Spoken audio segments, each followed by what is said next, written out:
Zhong Kui was drawn by a strange fragrance. He followed it to a restaurant. Taking a look, he found it packed with people, each with a happy smile.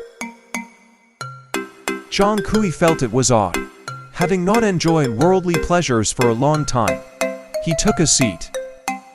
At this time, the boss was leisurely, enjoying the wealth people brought him.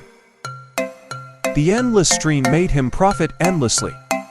The boss smiled so wide his teeth nearly fell out. Just then, hearing a new customer arrive, he quickly stuffed his jar full of gold coins into his wide sleeve and went out to greet the guest. Zhong Kui ordered a bowl of the restaurant's signature beef noodles. The beef noodles were finally cooked and brought to the table. The fragrant smell assailed his nose. It greatly boosted his appetite. Zhong Kui inhaled some fairy air, then started heartily digging in. The beef noodles were smooth and tender, chewy and bouncy. Truly delicious. Suddenly he seemed to bite into something, taking it out of his mouth. It was a tiny black boot.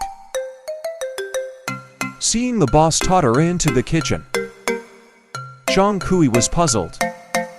He decided to follow and investigate. He quietly came to the kitchen door and peeked through the gap. He saw the old man go to the group of idle cookware. With a wave of his finger, all the pots and pans started moving automatically. Then, rolling his big eyes and knitting his brows together, the cookware instantly came to life. The knives started chopping vegetables non-stop, soon drenched in sweat, wanting a break. They were loudly cursed by the boss. They could only get up and keep working. On the other side, teapots were lining up to boil water, using their own bodies as vessels, enduring the fire day and night.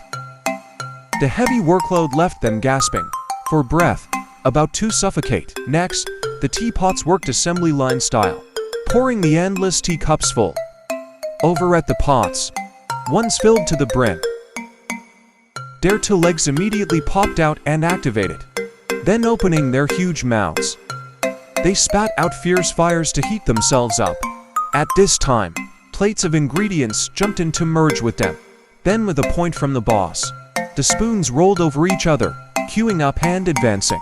Behind them was an even bigger army, filled with all kinds of delicacies, marching towards the customers. However, at the end of the line was an elderly, worn-down pot, tottering unsteadily. Suddenly losing balance, he fell over, spilling out all the pork rib soup inside. This angered the capitalist boss passing by. The old man felt the pot had lost value, so he smashed it hard. The shattered pot immediately mixed with the other junk metal. The rest didn't dare rebel. Having become numb to the exploitation, Zhong Kui saw everything. Shaking with anger, he rolled his eyes and got an idea. He puffed out his chest and blew hard.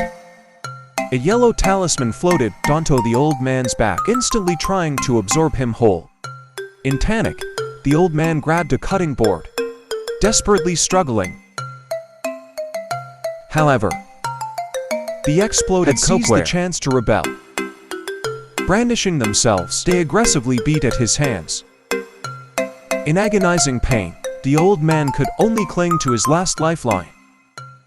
But ultimately, the mighty tree was of no use. Until the old man was fully absorbed by the talisman, a little boot lightly floated onto the yellow paper. It was the running mortar, finally putting on the little boot, reclaiming what belonged to it. As for the villainous capitalist old man, he was also trampled underfoot, never to rise again.